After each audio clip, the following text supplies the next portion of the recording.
Good morning. Uh, this is Ron.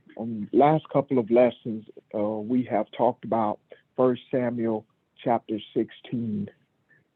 And I'm going to read these first 7 verses. I'm going to sort of treat this like someone may not have heard this, been at the first lesson, because if we kind of just start in where I like to start, I think it'll kind of leave some people lost, and that would not be fair.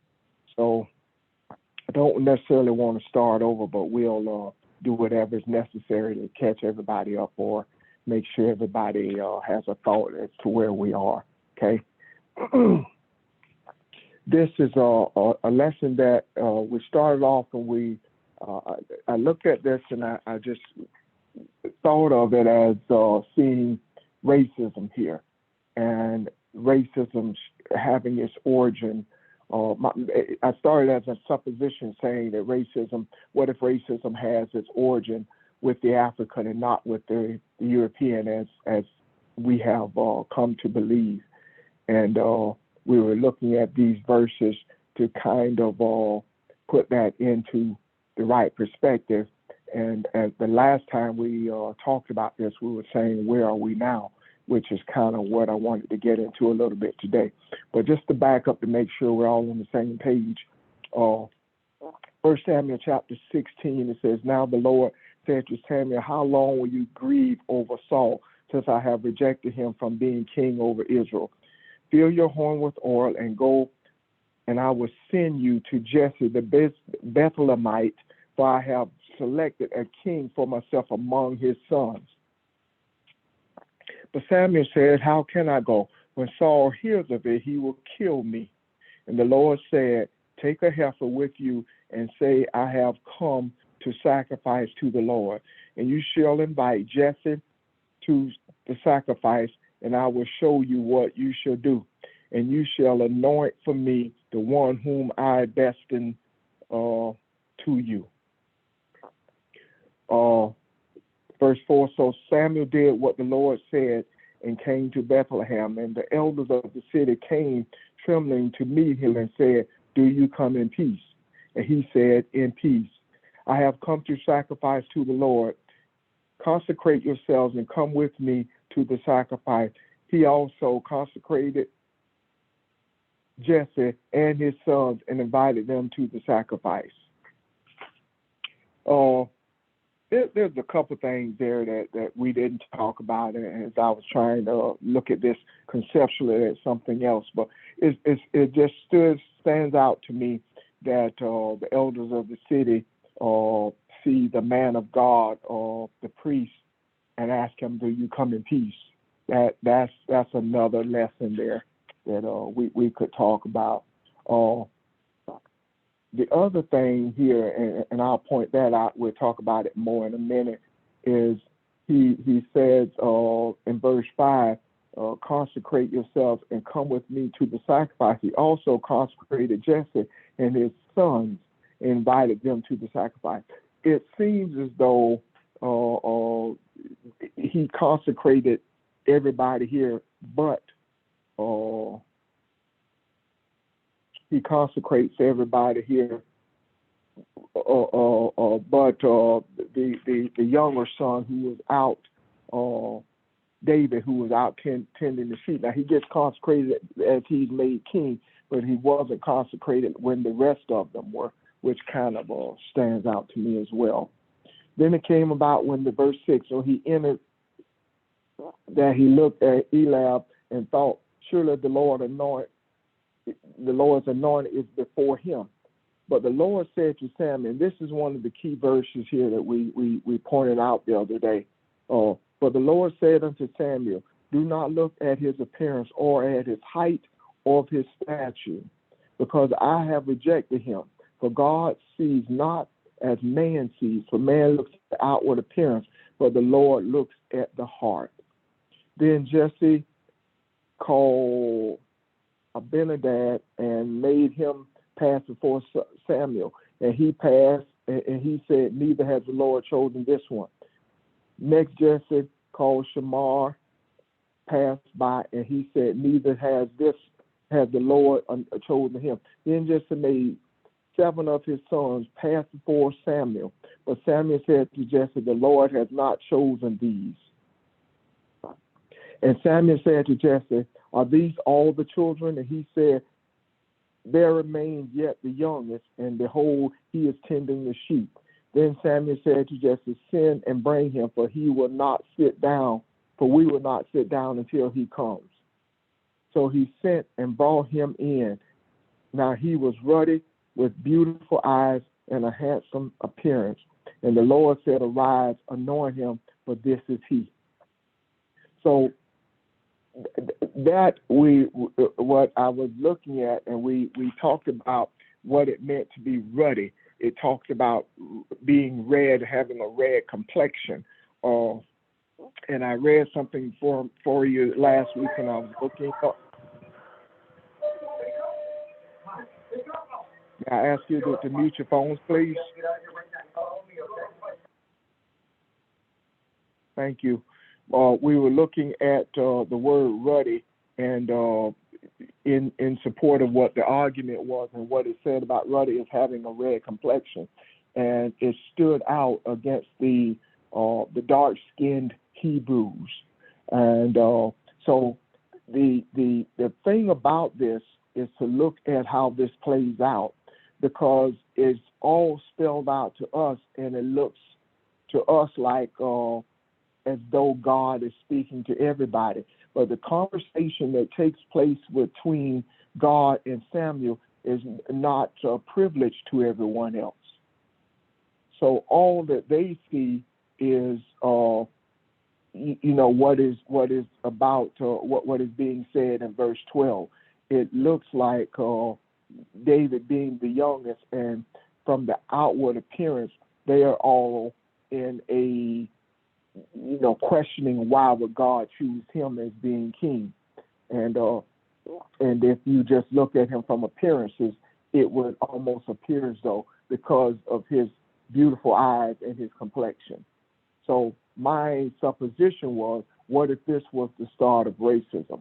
What if this was the start of the man who, the African, where all of civilization, all of life comes from, kind of diminishing himself to the point where he does not see himself as being worthy anymore. And it kind of sets the stage for everything that happens after that. So that's kind of where we are, where we started this thing off. And any questions or comments, did I leave anything out? Any observations that you may have seen? Ron, this is Barbara. Good morning. A couple of other things hidden in there, and I haven't really thought it through yet. But you said that 7 sons passed before Samuel, so that meant that David was the 8th son. And we could, at some point in time, go into what all of that means. I haven't thought about that until you just said it.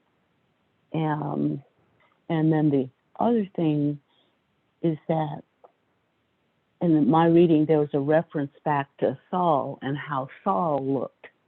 And Saul was tall, and he was fair, and so when the sons passed before Samuel, and they said, and Samuel said, surely this one is who should be anointed.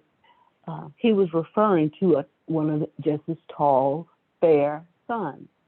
So in other words, he was reflecting back at Saul, who'd already been king, and what his demeanor and his appearance was. But it looked like God was showing them that, okay, this is a new day. You can't just look at somebody from the outside and say they're the king. One of the references that I read referred to David as a shorter guy, and so indeed he wasn't as tall as the other guys either. So anyway, they already had misgivings and about David. One of his brothers referred to him as being prideful when he talked about killing the bears and the lions and to protect the sheep. In today's vernacular, he may sound arrogant and cocky. One of his brothers did call him prideful, and so they already had preconceptions about David, in a sense. Thank you, Bob. That's a good observation. You're absolutely right.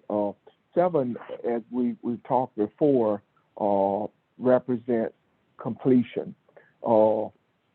And if you look at this, this is a different. When I talk about completion here, it talks about something that has run its course. You've reached the end of something.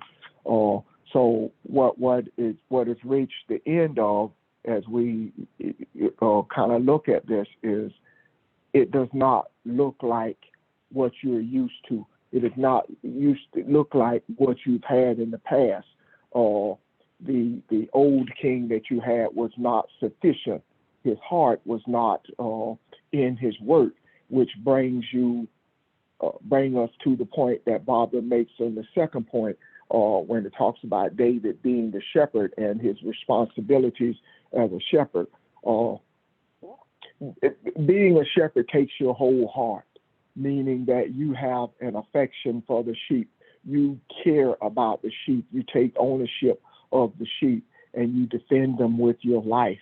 So not everyone was worthy of being a shepherd. And that's what God is saying he saw in David, his worthiness to give his all, his worthiness to die for these sheep. He would do the same for my sheep, talking about God's sheep being the people, that he would give his all and be willing to die for them. So that's the difference in the inward appearance of looking at a man's heart and looking at the outward appearance. Does that make sense? I was trying, Barbara kind of laid it out there and just kind of supporting what she said, but any other observations or anything, any other questions that anyone may have?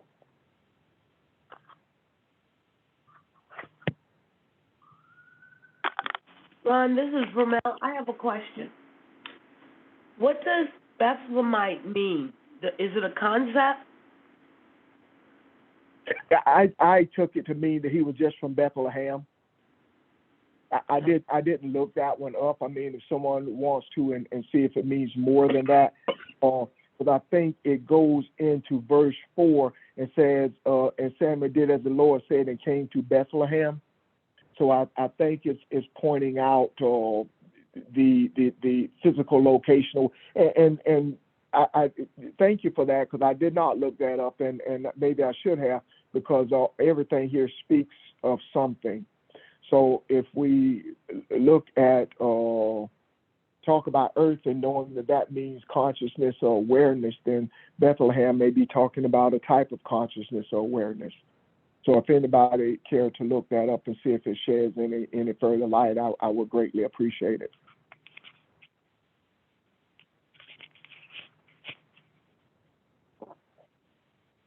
Let's see, what else?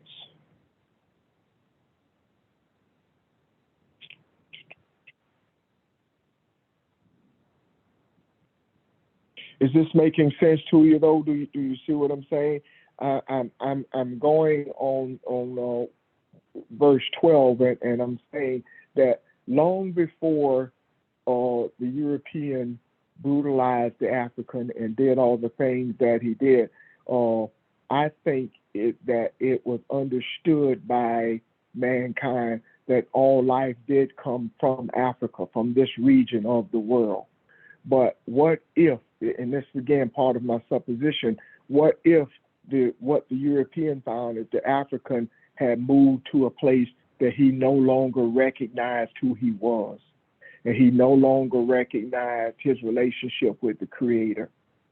And what he took advantage of was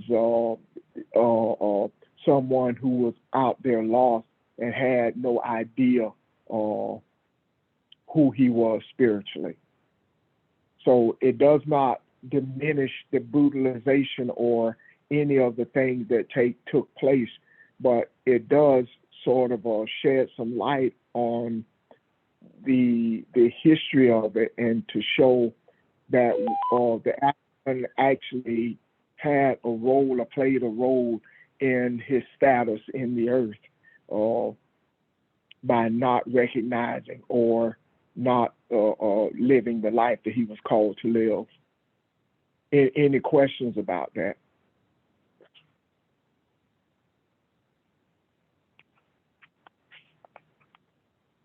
Ron, this is Barbara. Could you be a little more specific about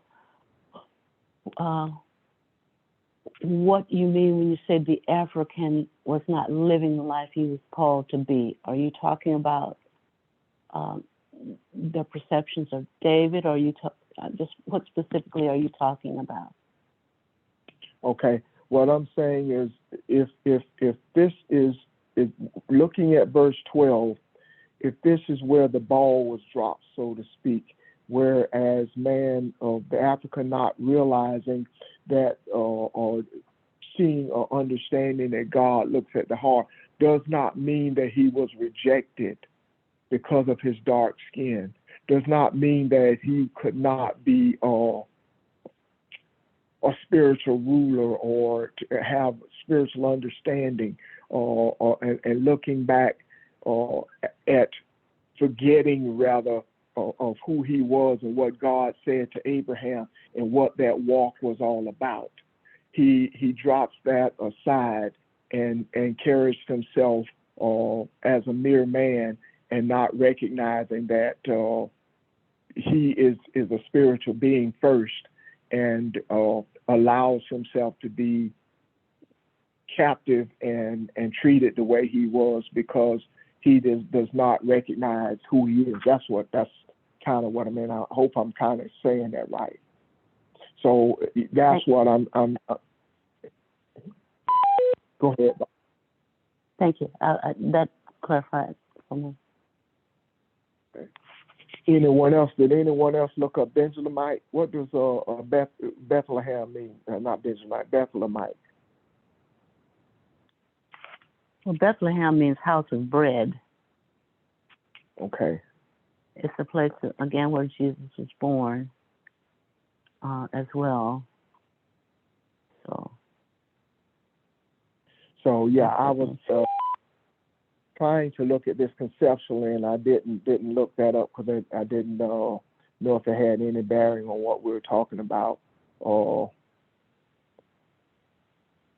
I apologize for not including that. Anyone else? Ron, I have a question. As opposed to the African lowering himself so much, would he have put the fairer person on a pedestal?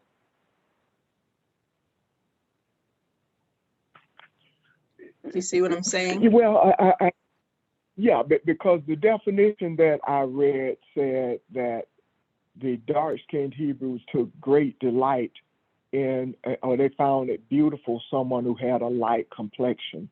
So that is what I read into that they put them on a pedestal, which in a sense diminishes self.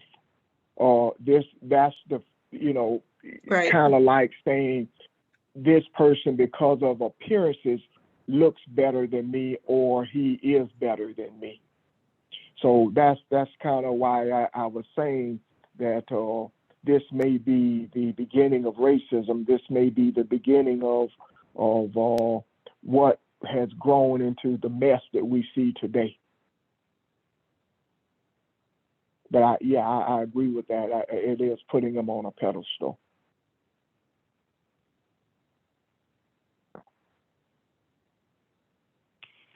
Anyone else? and I'm trying to go somewhere with this. I'm trying to show us, because I think I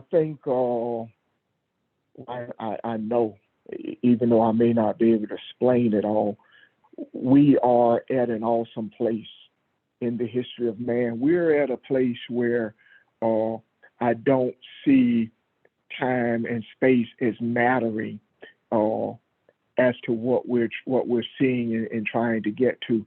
We're at a time now that we are, everything that we study is affecting mankind, and it's not just the hearing now for the people on this phone. And we are truly at that place where the last values that you hold on to from your humanity, or the things that are important to you, will be called into question as to what will you give up, or what will you do if someone says that you, Sheldon, or you, Barbara, or you, Vanille, or any of us, or Charles, what would you give up to be enlightenment for mankind, to be the one who influences love and understanding into the earth? So I think we're at that place, at that point. That's why this is that critical to me. And I think this is why, as we have talked about all the things that we talked about, the soul versus the human part of us, we talked about. We've gone back in history and looked at several things, and even looked at the crucifixion, and all the things are coming together right now. Everything that we have studied are coming together, and I don't think that's just a coincidence. So that's kind of where I'm trying to show us, I guess, trying to open. Anybody else, any questions or comments?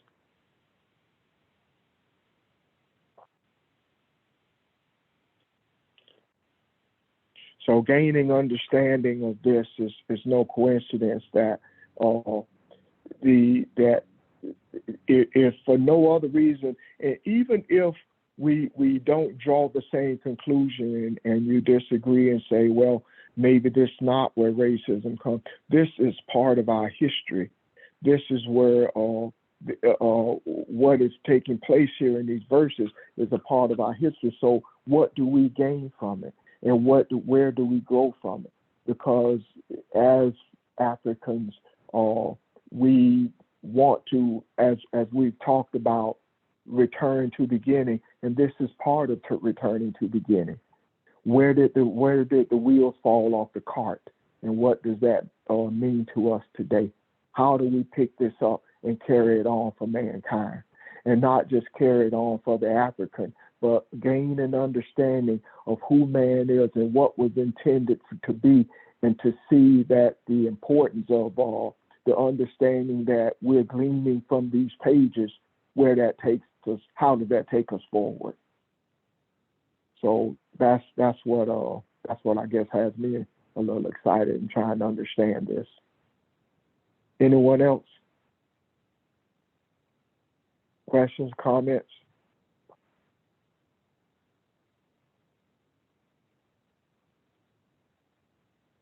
Okay. So I want to look at something then, if you don't mind. I want to kind of include Proverbs 19 and 8. You guys look at that with me, please.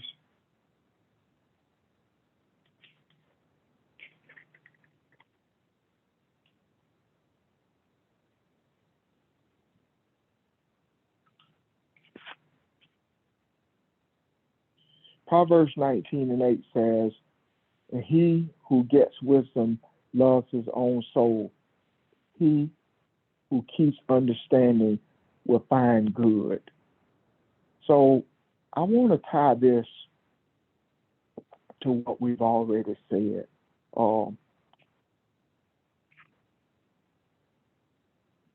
Excuse me.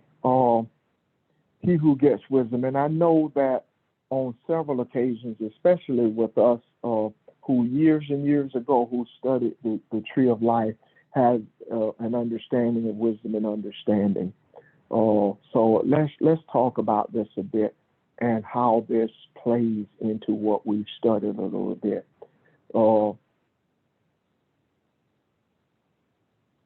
Questions or comments? Anybody want to start us off looking at wisdom?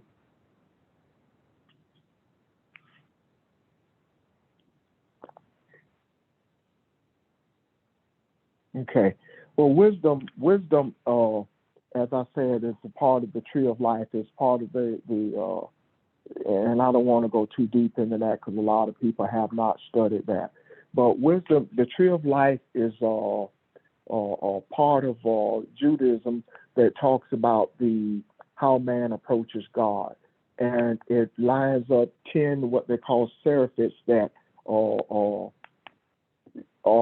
supposed to be attainable by man in order to reach the soulful part of self, and the part of self where God resides.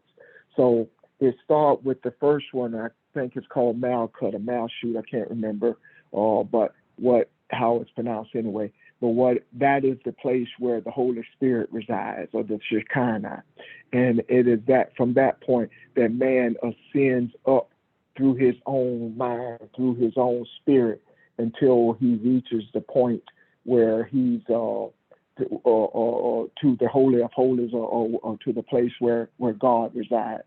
At the very top of that, there is a place that supposedly houses God is called Keter, and from Keter comes wisdom. So what it is saying is the wisdom that you seek through your meditation, through your prayers, if that is a better way of you seeing it, comes directly from God.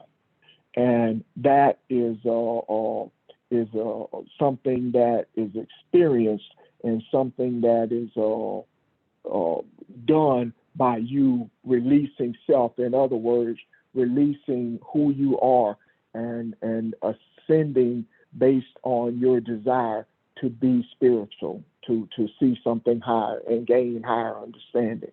It is not something that most men are certainly in religious sects would seek, religious settings seek.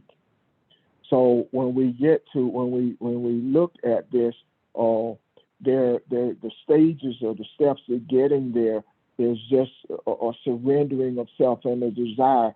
And wisdom is nothing without understanding. So wisdom that comes straight from the Father, and it is called wisdom and understanding being the father, mother, because understanding is the womb in which the wisdom is birthed into the world, and it's birthed into the world through your understanding and converting it into thought and speech and actions. Okay, so when you look at this carefully, and especially if you study Proverbs and look at wisdom, you understand that wisdom was with the Father before the earth was. Wisdom was there before there was the creation of man. So wisdom from the Creator has its life and its roots in what is holy, what is godly. And this says, and he who gets wisdom loves his own soul. Why his own soul? Because at first glimpse, you look at that and say, well, maybe it's saying that, okay, he wants to know who he is and know who the Father is. But pull it together with everything that we've talked about. Pull it together with all the scriptures that we talked about. Why his own soul?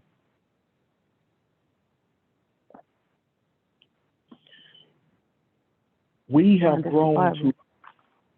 Yes, ma'am. This Barbara, I believe part of that saying that in loving his own soul, the human then understands more of who it really is. It is not all of the It's not defined by what someone else has called it or the labels that someone else has put on it, but the human that loves his own soul through the wisdom of God understands that it is Elohim, and that there are no descriptors that can detract from its being Elohim.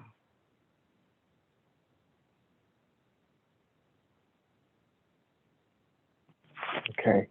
Thank you, Bob. I agree with that. Not only does he know and understand who he is, this word gets talks about to acquire something or to buy something or purchase it, to obtain it. So as he reaches for this, he recognizes that it is obtainable, but he has to give up something to get it. This is not something that you just hold on to or you obtain by holding on to, rather, your materialism or the things of part of your humanity that is extremely important to you. This is something that you have to strongly desire. I mentioned to you, he who gets wisdom loves his own soul. We talked about love a couple of weeks ago, and this also goes back to when we studied the Lord's Prayer and how important meditation is, and being alone and entering yourself and getting to that place. We talked about quieting the voices. We talked about putting the ego under submission when we talked about when we talked about being equally yoked and looking at what you're yoking yourself with. Yoking yourself with your soul. We talked about all these things. So all that comes into play now when it talks about loves his own soul. So you've gotten a glimpse of who you are. You've gotten a glimpse of what this says. And the funny thing is the more you see, the plainer this becomes. The more that I see Ron, the more Barbara sees Barbara, the more you also see mankind. So this is saying you love his own soul. The vision is not just what I see that makes up Ron. I see my own soul. I see that I am the universe and the universe is me. I see that who and what I am and what I was made to be in the very beginning. I see the importance of coming back to beginning. I see all of mankind and that space and time does not matter with this. I also see that, as we talked about this in the past, the importance of that unconditional love and understanding and making these seeing the separation of things that are conceptual and the things or taking that away from seeing the human, or whether or not I dislike a politician or the person on my job. I'm able now to make those distinctions and see that not only is that person following concepts, but that very soul of that person is the same soul that you have. It is the same makeup. It is of the same breath. The universe is you and you are the universe. So as you see this, as Ron becomes clearer to Ron, Ron also sees that he is every man and he is responsible for every man. So he will not understand or be able to return to beginning without it affecting every man. And that should be his desire. He cannot attain that level. So the returning to the soul part, as what I'm trying to say anyway, is my own soul engulfs your soul because I'm reaching for the light. And as we said from the onset, when we first got a glimpse of understanding what it means to return to beginning, or God, I kind of lost my train of thought there. This is not something that you do haphazardly or something that you can do without thinking of all of mankind. You have reached that point of maturation now where you're starting to see other things. And this is the key. The wisdom that comes to you because you have set yourself up. You have moved self out of the way. And this wisdom comes to you that you can set things in order. This is not just for Ron. So as I look at this, my concentration, my meditation is internal, because when I quiet the voices, when I still those things that are in me, that those little things that I still fight against, if I can still that, that is how I change mankind. I do not change a Mitch McConnell or the manager or the director of Dish Network or Mac Molding. I don't come to them with the Bible in my hand. I change them by changing myself, and I change them by changing my energy. It is that light that's in me that they will see. It is that light that's in me that will soften the heart of other men. It was that light that's in me that is going to change the environment. Now watch this. He says, second part of this says, he who keeps understanding will find good. As we mentioned, understanding is talking about the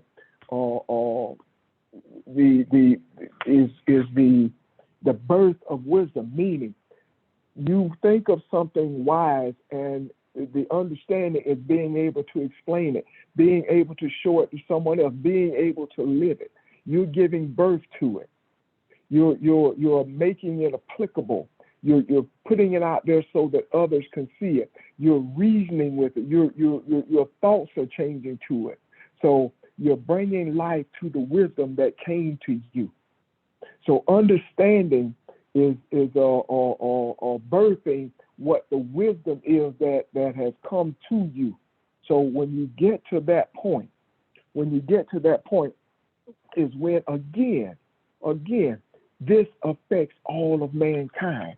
This is not just for you. Obtaining this place of higher self, and excuse me for using that term, of the soulful part of self, of getting to that place where you reach that side of you, you are no longer operating just for Ron, just for self. Now, I traced this word good back. This and the good that I looked up was in the scriptures at the beginning of Genesis, where it says, and God saw that it was good, when he made the first day, the second day, the third day, and God saw that it was good. This good talks about something that is fulfilled, to fulfill the purpose in which something is made, to fulfilling something or fulfilling the action of which it was designed, or its original intent. So as you look at this, what if the human, because as I said to you at the beginning when we looked at being born again or returning to beginning, you are at a place that we can do things that the spiritual world cannot do. You're at a place where the human, the one that sees that I am the son of the human, when you reach that point and you start to attain things, you have access to both worlds. You have access to time and space and the spiritual world. And there's nothing that holds you. These are part of the greater thing. These are a part of the new heaven and the new earth that are being created as we speak. So it's talking about a cleansing process. So what I'm saying to you, the good, being to fulfill what the purpose is, we are fulfilling what the purpose of the human is. We are fulfilling what it means to return back to beginning. What if, and it's all part of my supposition, What if the whole earth was designed for this purpose? What if the whole foundation of the earth was made so that we could come to this time and place and gain this understanding and transform, be a part of what transformed man back to his original state? What if that responsibility, what if that beautiful privilege was being given to us? And we were all born for this purpose. You are part of fulfilling the purpose of what is the human is being made for. The original intent on God making man. So all of those lessons come together. All of those lessons that we talk about, all of those things, and my memory is short. I see them all, but I can't put them in words. But all those things are coming together. And one of the last things that we see is, do not think that it is you are less than, or this has been ingrained in you, this has been or etched in your hearts and in your minds that you are an African and you are not worthy. You are the African and nobody wants you. You don't have a home. But the universe is your home. All of it is your home. Not only are you worthy, you are the one that holds all of this together. So regardless of what has happened to this point, your understanding, our understanding of who we are and our intent and what this is laying out for us opens up a whole new door. You, unlike any man that has come before you, any man that exists in the earth right now that I know of, you have the ability to return to beginning and know what that means and know what the power of that means. And recognizing that it is a humbling thing. It is a humbling thing. It is not something that you lord over people or have power over. This is saying that you have the desire to stand in the gap. You have the desire to be the action of the words that are on the page, to put them into power, to put them into being, to put them into speech, to be the breath, to be the consciousness of mankind, to change the hearts of man. Does this make sense, y'all? Yes.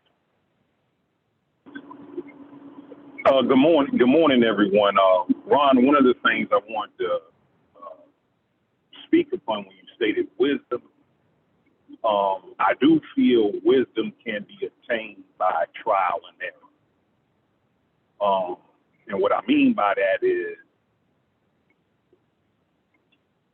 whenever I grill out, I prefer to use a charcoal grill more so than a pellet smoker or a gas grill.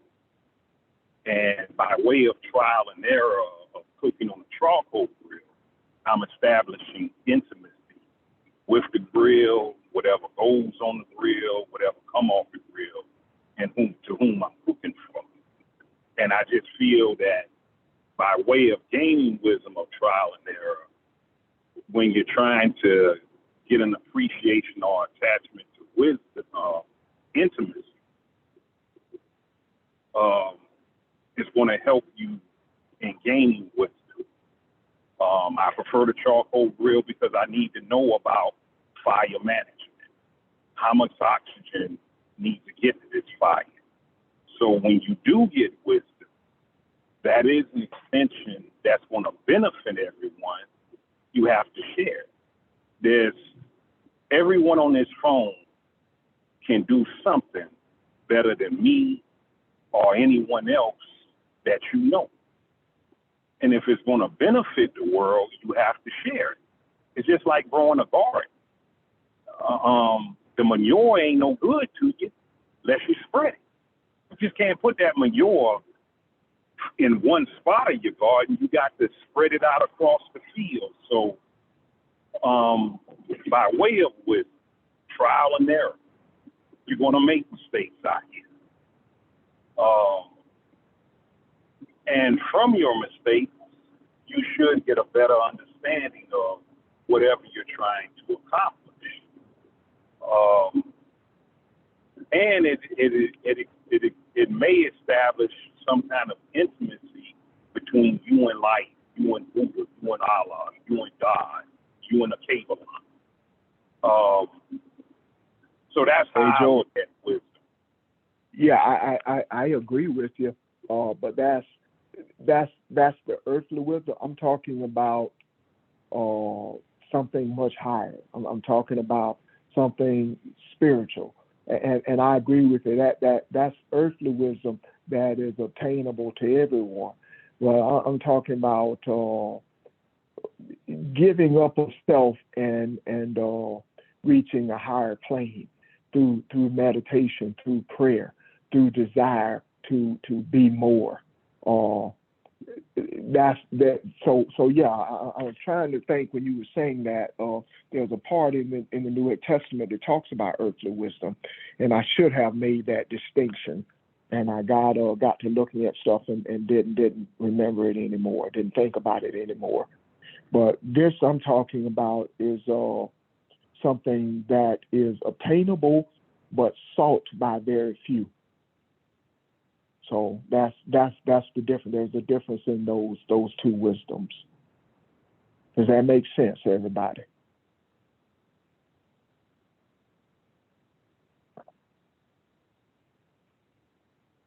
So once again, to look at this and go back to some of the things that we talked about earlier, some of the previous lessons, especially on love and forgiveness. When I'm saying looking internally and this wisdom and understanding, the thing that I change. By changing myself, I change others. I change the world around me. I change those things that are darkened or confused, and it may not be instantaneous. Of course, it won't. But as we talked about sending vaccines to other parts of the globe, as we talked about loving kindness, as we talked about abuse in the earth, these are some of the things that we're talking about addressing. I don't know if most of us have noticed. Have you seen that shootings have increased? Have you noticed, those types of violences have increased across the country? That bothers me, and that's the sort of thing I'm talking about. Things that hurts your heart, things that penetrate you like that, and to see and to hear. I think those are things anymore that are being held up for us to see, for us to pay attention to, and know that this is why we're here.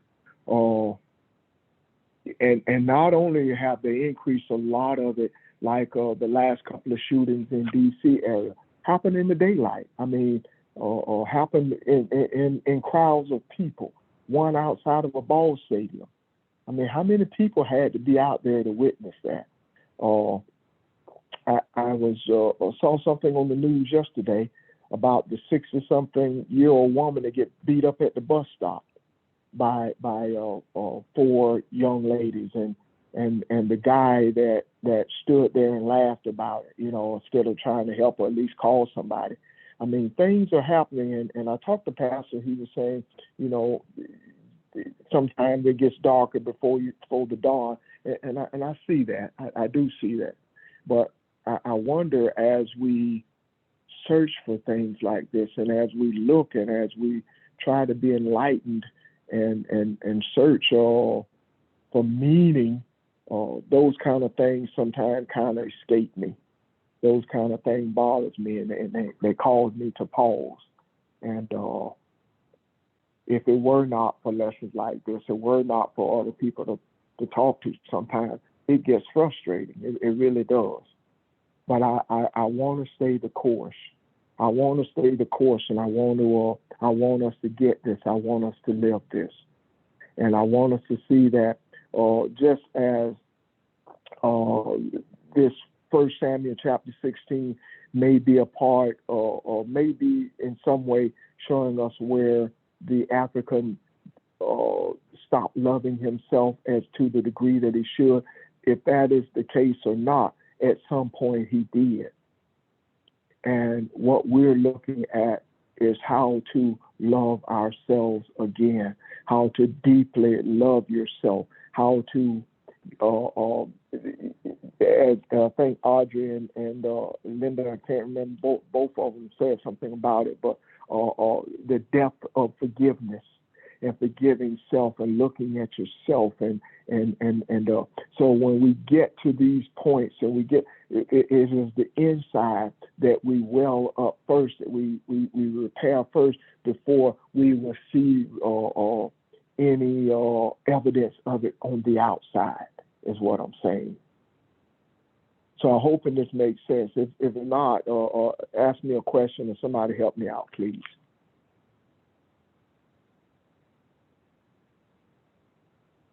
Ron, this is Barbara. I believe that it is because of this internal love and where we are that we are able to see all of the things that are happening in terms of the violence, the depth of it, and it affects us so deeply. There are other people who, like you said, the man who looked at the woman getting beat and just laughed.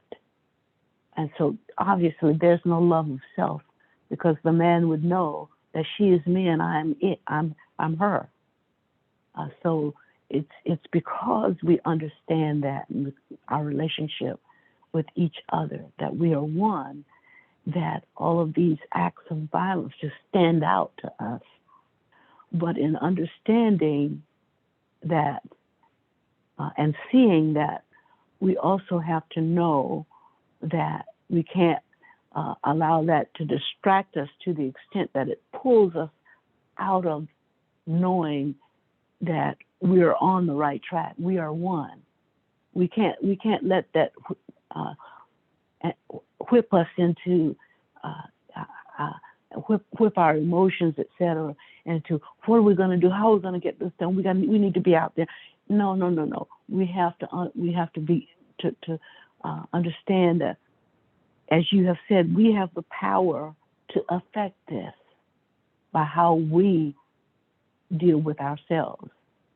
And while we might want to go out there and beat somebody on the head, that doesn't get it. That's not what effects change that's lasting.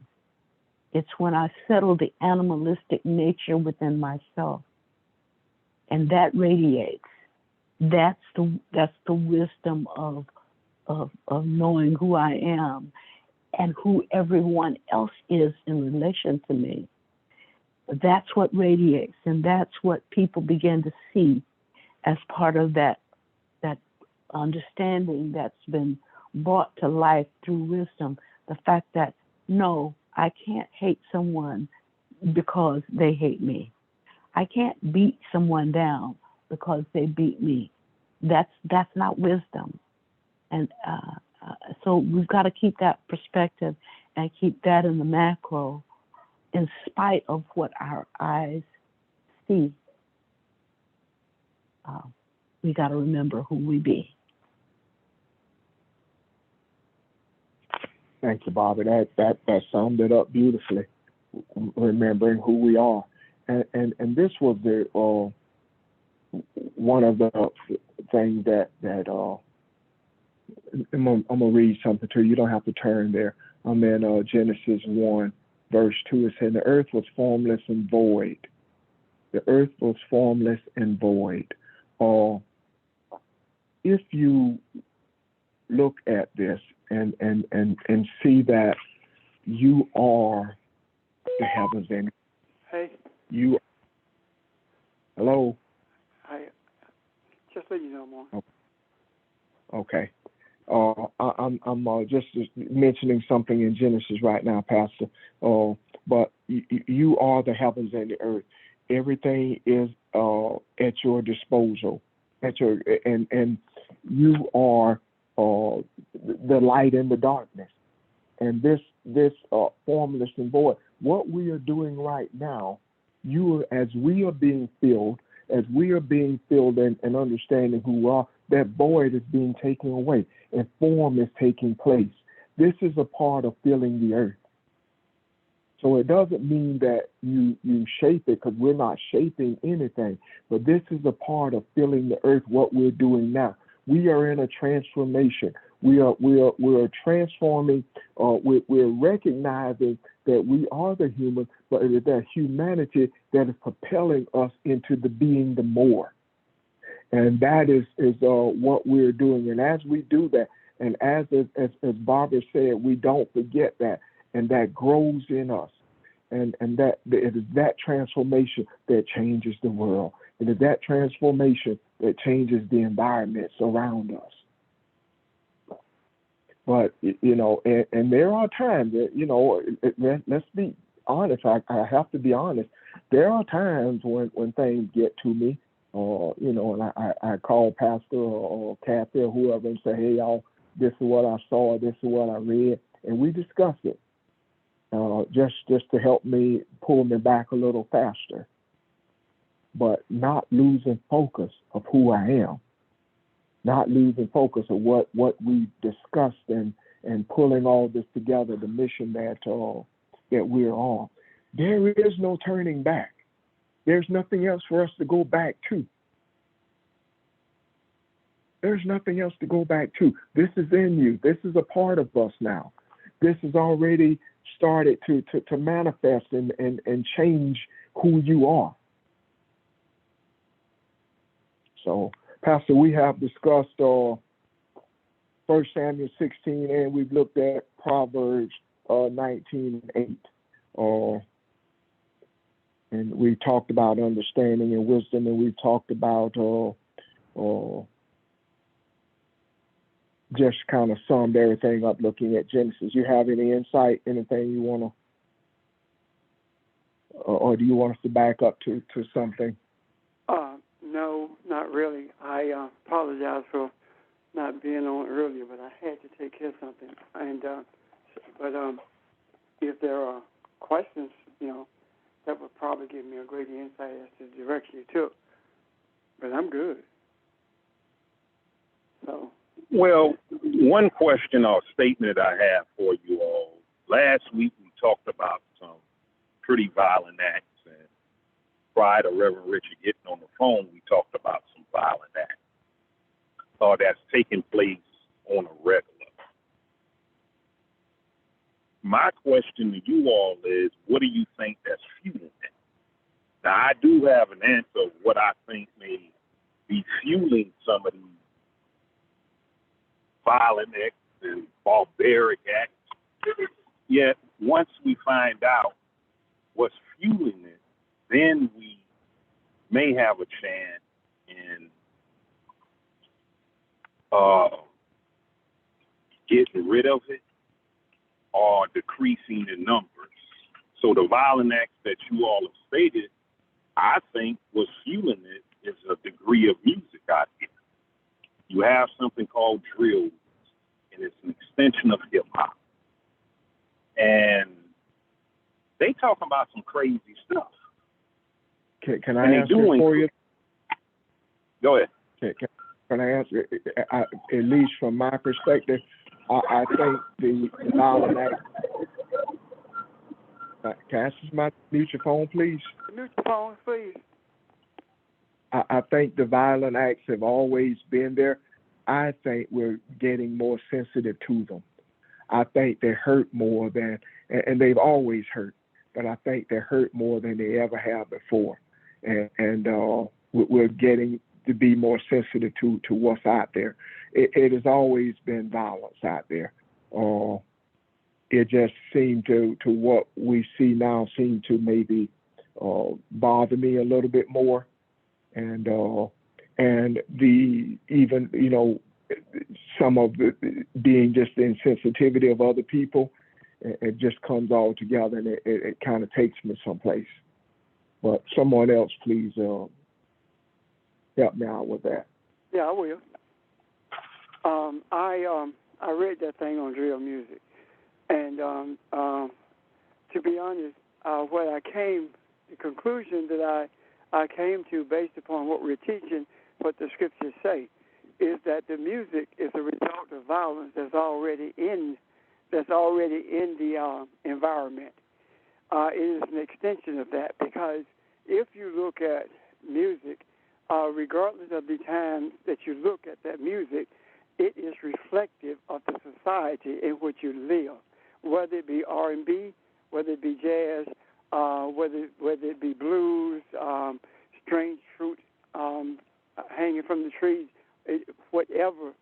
That music is reflective of what was already in society, and the question is, where did the energy of rage and violence, where did it come from? If it's already in the society and influencing the music, where did it come from? Well, that rage, that anger has always been in this environment. The nation was founded on violence. Christianity was founded on violence. Everything that we are taught to be patriotic to, or to honor, or to respect or reverence, all of those things, all of those institutions have their genesis in violence.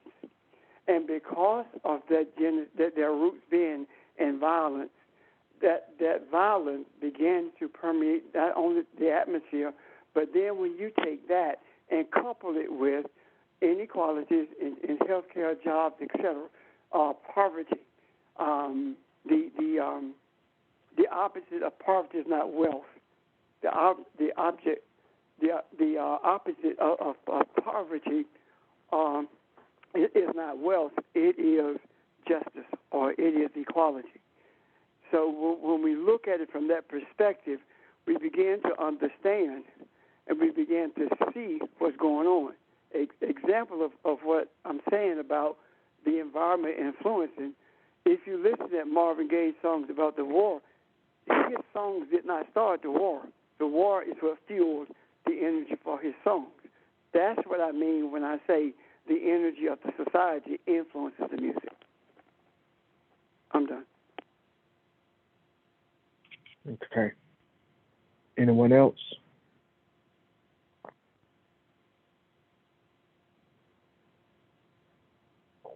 So then, Deron, the wisdom that we're talking about is going back to the source that can animate or can influence the energy of the environment. So we're talking about going back to the root, if you will. Yep. Yes. Yes. And I'm even saying that is our responsibility, Barbara. There's no one else that can do it. That's go ahead, Pastor. Ain't nobody else willing, Ron. When we talk about the dealing with the violence in society, everyone talks about policemen. They talk about psychologists and social workers. But when we talk about it, no one talks about self-identity. No one talks about understanding the historical nature of it. Everyone wants to deal with it as though it is something that just came out of the blue when it really isn't. And on the heels of what Barbara just said, if we ever get to the point where we do not believe that we are influencing the energy of the environment, then we may as well stop what we're doing. And as you said earlier, there's nothing to go back to. We just do what? Be stagnant? Because every time that we learn something, the truth of it, every time we see something clearer, what we saw before that dissipates.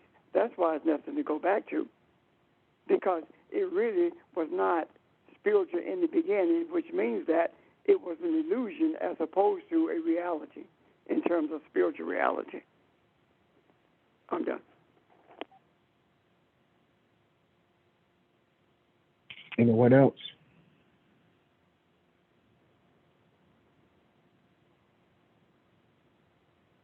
So here's what I'm saying, and if anybody can say this better, help me out with this. The pride that you are as an African, the pride that you are as a woman or a man, or whatever your place is right now in life, look at that and embrace it. It is no coincidence we're here. It is no coincidence that the spiritual energy, the magnetism of your desires brought us all together. And it is that same energy that is fusing us into a spiritual being that the earth has never seen before. Each time we talk on this phone, we go through a lesson, whether or not it's the same lesson from a previous study or something new. We peel back a layer of our humanity. Humanity is important. The humanity is the catalyst that pushes us forward. Humanity is the germination process that pushes the seed out of the ground to seek the light. So we are evolving into something much higher than any of us could have ever known. And we are growing into something that will be life-changing for the entire earth, that will span beyond time. So take pride in that, and not in a prideful way. It is a humbling thing, because the task of repairing the whole earth is at our hand. And I say that with great humility, because I don't exactly know what all that means, but I also know that I am willing to finish the journey and to keep going forward. So let's I hope all of this makes sense. Don't know where we'll go next time or what we'll talk about, but each part of this is building something. Just like when Jesus did his lessons, each part of it was building something in mankind. It wasn't haphazard. Him walking off and finding the woman at the well, that wasn't by hazard. He knew where he was going. He knew his destination. He knew his purpose for that moment. And that purpose in this moment is for us right now. We are the word being made light. We are wisdom that is being made into understanding. We are the action of it in the earth, the transformation. You are the purpose. You are the purpose. You are the good that is in the earth. Okay? We are a people of mysticism. All mystics in the world, regardless of where they are from, have been denigrated by religion. And the denigration came primarily at the hands of the European. When we embraced the religion that denigrated who we are, that's when we began to lose insight as to who we are spiritually, the journey that we are on. One of the things that I do believe we may need to focus on is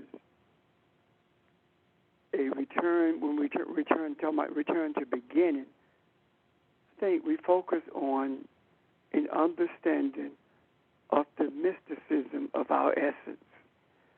What do I mean when I say mystic? Mystics are those who can see what's around the corner, can see what's in front of them, based upon what has come before them. Mystics are those who are able to be one with nature to the extent that nature becomes their ally as opposed to adversary.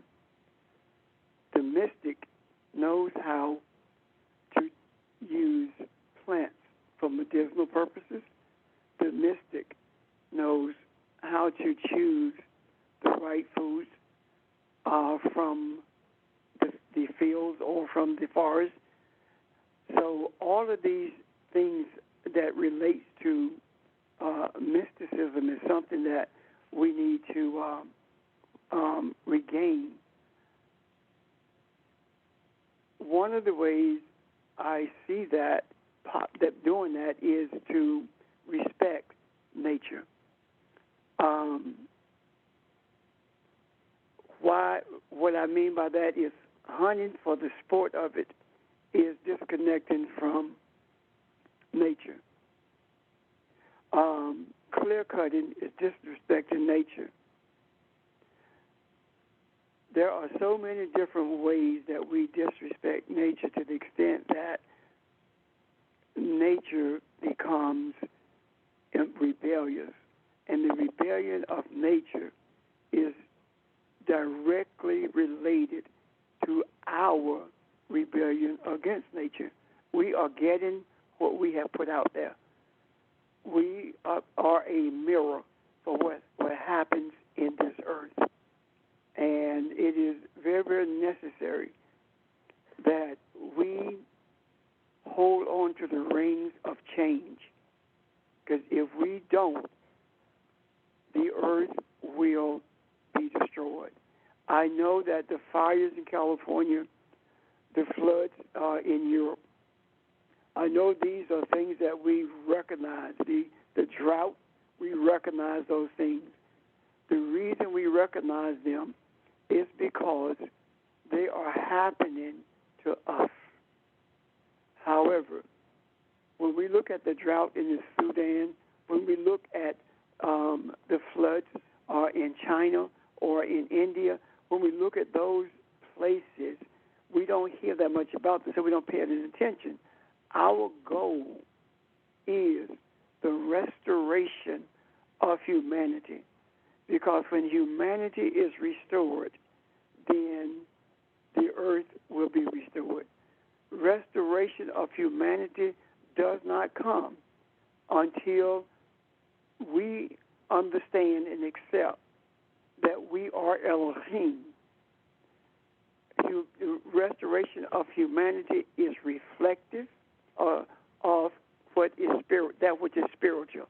Our physical actions are supposed to be reflective of who we are spiritually. When our actions, whether they be words or deeds, when they are not reflective of who we are spiritually, it is then that we lose, and we say it all the time, we lose our sense of humanity. And what does that mean? We become wild animals. We become barbarians when we lose our sense of humanity. A sense of humanity is when we are in sync with the rhythm of the universe, when we are in sync with our Creator by knowing who we are. I'm done unless there are questions about that. Does that make sense? Yes, it does.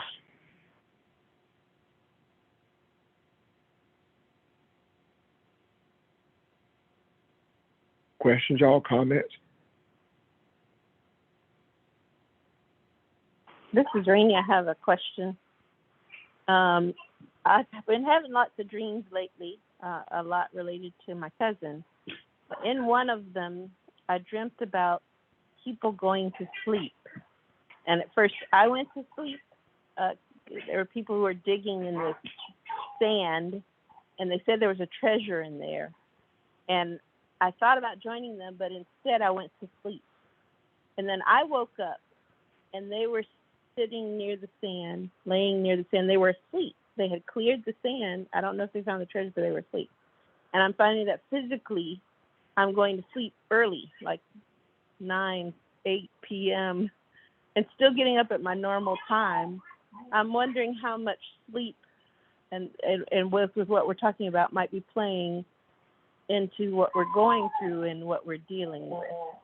And maybe that need for it, or I don't know. It's still something I haven't quite figured out. So that was just my question. Raina, you didn't put that in the full context, though. The full context was when you saw the tornado on the water, and the tornado had. Go ahead. Yeah, it was.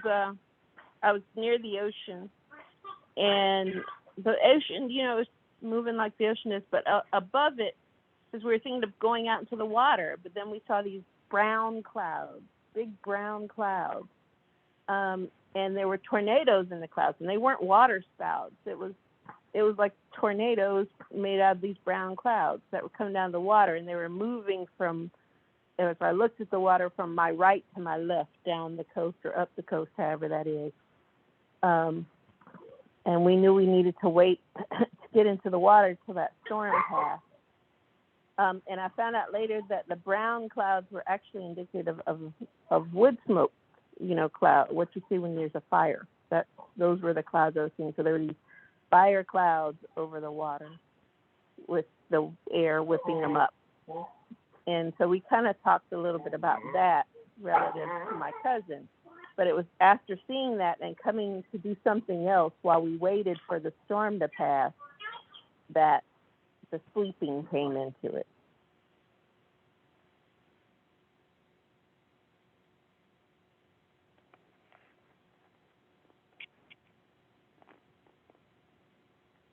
Pastor, are you there? Would you like to address it, please? I'm here. Can I answer it? I said, would you like to address it? Oh. Well, I was wondering if with being missed and the violence that you're talking about and what sleeping might do as part of that, because part of me thought the sleeping was death initially, but I don't think it's death. But somehow it's rejuvenation. It's something, and I don't know why I'm sleeping so much, but I am. Well, sleep is about rejuvenation, yes. Also, sleep can be about ignoring the obvious. And that's what I was thinking too, Pastor, was the ignoring part. And yeah. I didn't know if it was from ignoring something for years and seeing it, and physically why I'm sleeping now and what that might be. Because what I think was the dream was about, we know about now, with my cousin. And yet I don't know why, for me, this persistence in sleeping is there right now. I don't for you as an individual. However, based on my relationship with you, I would say that it is about rejuvenation because of some of the things that you have dealt with, some of the things you've experienced in terms of your thoughts about it, your job, etc. I think that that it's about rejuvenation in several aspects of your life. However, nothing is for us as an individual. Right. Yeah. There were two phases of sleep. There one was the people were asleep when you woke up. So I'm believing that the search for the treasure is a search for the freedom from the storm. freedom from the vicious environment. That's the treasure that we're seeking. And from sheer exhaustion, they gave up, maybe. And the rejuvenation of when you awaken, now you are able to more readily address the adversity in the environment. And in addressing it, you don't address it by digging in the sand. You address it by your desires. You address it by embracing the essence of your being. You don't embrace it by complaining. You embrace it by simply recognizing that what we see in our experiences are signals that are being sent to us from the universe, saying, pay attention to your environment. In other words, what's taking place in our midst today is we are being shaken, like somebody grab you in your collar and shake you and say, can't you see what's happening? Deal with it. That kind of awakening. And while we talk about how we are influencing the environment or how we're influencing the energy flows in this earth, I do believe that there is much, much more that we can do in that area. What the much, much more is at this moment, I have not been shown that, but I feel very strongly that there are areas that we are lacking in, for lack of a better word. There are aspects of our lives that we kind of sort of sugarcoat as opposed to dealing with.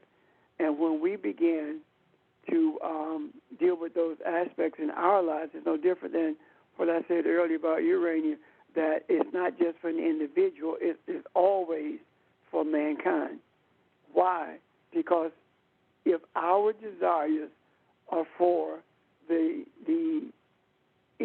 for mankind to see who it is really, to see that it is a spiritual entity that lives in a human body, if that is our desire, then everything that we desire, then everything about our lives must be a desire also, and that desire being for us to be spiritual, for us to see with our eye instead of our eyes, for us to be in control of our thoughts, for us to be cognizant of our emotions, and for us to be respectful of those around us, not just those in our immediate presence, but everyone, being respectful of everyone.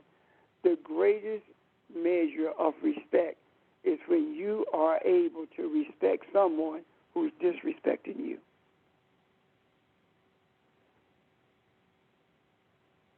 And as you spoke, Pastor, what I saw was the comparison. Therein is the comparative. What you're speaking of is the treasure that is in earthen vessels, meaning humanity, meaning the spiritual part of who we are, the Elohim that we are, versus the treasure that they were digging for in the earth. When you dig for treasure in the earth, it's because you want something physical that can be useful to you. But the treasure in the earthen vessel, the spirit, the Elohim that we are, knowing who we are, is a treasure that's meant not for us, but for humanity. So therein is where I saw the comparative. And I totally embrace that. I believe that when Jesus talked about the treasure, the man buried, and then he bought the whole field.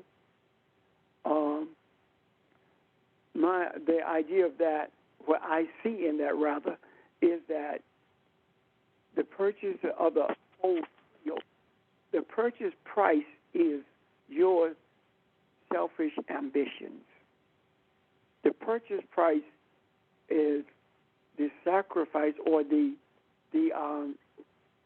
cleansing ourselves of our selfish desires.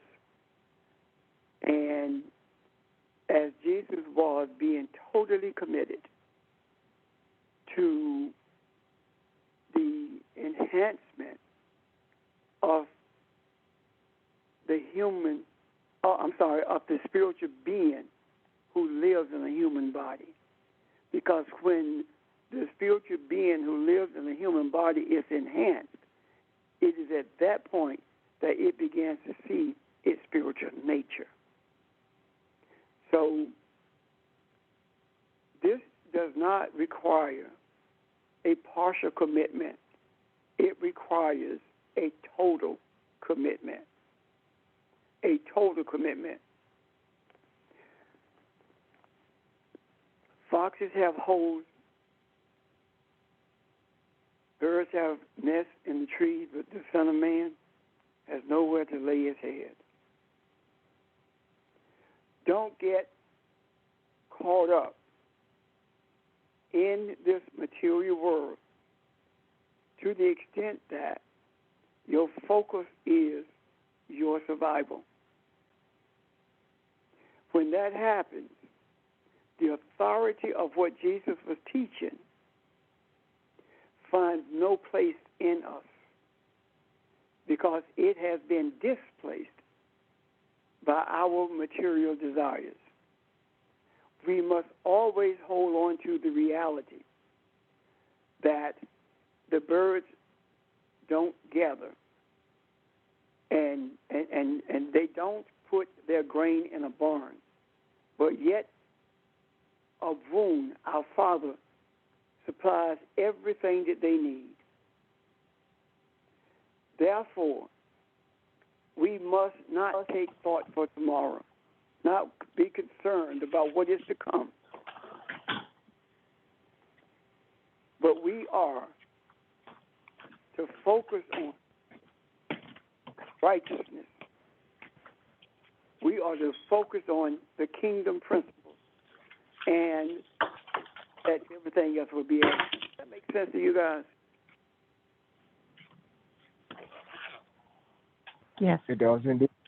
Yes. And I feel very strongly about commitment. Please mute your phone. I feel very strongly about the restating of, not necessarily verbally restating, but or a remembrance of what we have committed ourselves to, regardless of what it takes for us to reach the destiny of humanity. That's what our focus is. Any questions about that?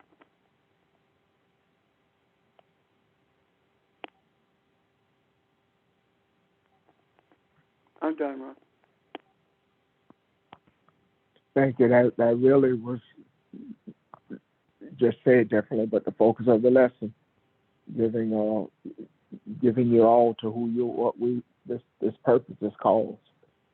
There's no holding back. There's nothing to go back to. Total commitment.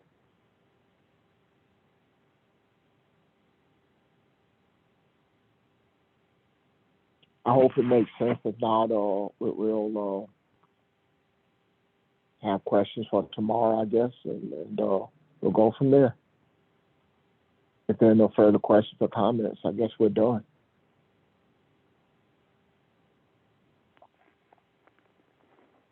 Enjoy the rest of your Saturday, guys. Thank you. Thank you, Ron. Thank you. Bye. Bye. Thanks, Ron. Bye. Take care.